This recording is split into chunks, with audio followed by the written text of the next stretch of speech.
आज का वचन। पहला पाठ कुरिन्थियों के नाम संत पौलुस का पहला पत्र, अध्याय 4 पद संख्या 6 से 15। भाइयों, मैंने आप लोगों के लिए अपने और अपोल्लोस के विषय में ये स्पष्टीकरण दिया है, जिससे आप हमारे उदाहरण से यह शिक्षा ग्रहण करें कि कोई भी धर्म ग्रंथ की मर्यादा का उल्लंघन न करे और आप एक का पक्ष लेते हुए और दूसरे का तिरस्कार करते हुए घमंडी न बने।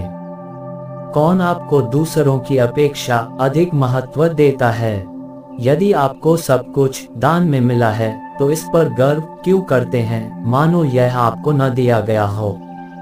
अब आप लोग तृप्त हो गए हैं, आप धनी हो गए हैं, हमारे बिना ही आपको राज्य मिल चुका है। कितना अच्छा होता यदि आपको सचमुच राज्य मिला होता, तब हम भी शायद आपके राज्य के सहभागी बन जाते। मुझे ऐसा लगता है कि ईश्वर ने हम प्रेरितों को मनुष्यों में सबसे नीचा रखा है। हम रंगभूमि में प्राणदंड भोगने वाले मनुष्यों की तरह है। हम विश्व के लिए स्वर्गदूतों और मनुष्यों दोनों के लिए तमाशा बन गए हैं। हम मसीह के कारण मूर्ख हैं, किंतु आप मसीह के समझदार अनुयायी हैं। हम दुर्बल हैं और आप बलवान हैं। आप लोगों को सम्मान मिल रहा है और हमें तिरस्कार। हम इस समय भी भूखे और प्यासे हैं, फटे पुराने कपड़े पहनते हैं, मार खाते हैं, भटकते फिरते हैं और अपने हाथों से परिश्रम करते करते थक जाते हैं। लोग हमारा अपमान करते हैं और हम आशीर्वाद देते हैं। वे हम पर अत्याचार करते हैं और हम सहते जाते हैं। वे हमारी निंदा करते हैं और हम नम्रता पूर्वक अनुनय विनय करते हैं, मानो हम पृथ्वी के कचरे और समाज के कूड़ा करकट हों।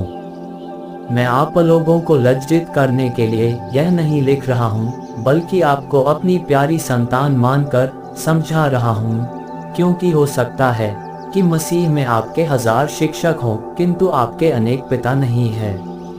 मैंने सुसमाचार द्वारा ईसा मसीह में आप लोगों को उत्पन्न किया है। यह प्रभु की वाणी है। सुसमाचार संत लूकस, अध्याय 6 पद संख्या 1 से 5। ईसा किसी विश्राम के दिन गेहूं के खेतों से होकर जा रहे थे। उनके शिष्य बालें तोड़कर और हाथ से मसलकर खाते थे। कुछ फरीसियों ने कहा, जो काम विश्राम के दिन मना है, तुम क्यों वही कर रहे हो? ईसा ने उन्हें उत्तर दिया, क्या तुम लोगों ने यह नहीं पढ़ा कि जब दाऊद और उनके साथियों को भूख लगी तो दाऊद ने क्या किया था? उन्होंने ईश मंदिर में जाकर भेंट की रोटियां उठा ली, उन्हें स्वयं खाया तथा अपने साथियों को भी खिलाया। याजकों को छोड़ किसी और को उन्हें खाने की आज्ञा तो नहीं है। ईसा ने उनसे कहा, मानव पुत्र विश्राम के दिन का स्वामी है। यह प्रभु का पवित्र सुसमाचार है। आमीन। आज का चिंतन। यीशु किसी भी नियमों को तोड़ना नहीं चाहते थे, जैसे कि वे कहते हैं, मैं उन्हें रद्द करने नहीं बल्कि पूरा करने आया हूँ। विश्राम दिवस 10 आज्ञाओं में से तीसरी आज्ञा है, जिन्हें वे पूरा करते हैं। उन्होंने लोगों को जीवन की झंझटों से फिरकर पुनः उन्हें ईश्वर की ओर आकर्षित करने का प्रयास किया। उन्होंने लोगों को धर्म और नियमों के मर्म को समझाने का प्रयास किया। यीशु की शिक्षा विश्राम दिवस मनुष्य के लिए बना है, न कि मनुष्य विश्राम दिवस के लिए, जिसका वास्तविक अर्थ है कि दूसरों की आवश्यकताओं की पूर्ति के लिए विश्राम दिवस को एक हिस्सा बनाया जा सकता है। विश्राम दिवस अवश्य ही एक जिम्मेदारी है, पर सर्वप्रथम यह एक खुशियों का माहौल है, जहां हर ओर खुशियां या आनंद फैलाना हमारा प्रथम कर्तव्य है। आमीन।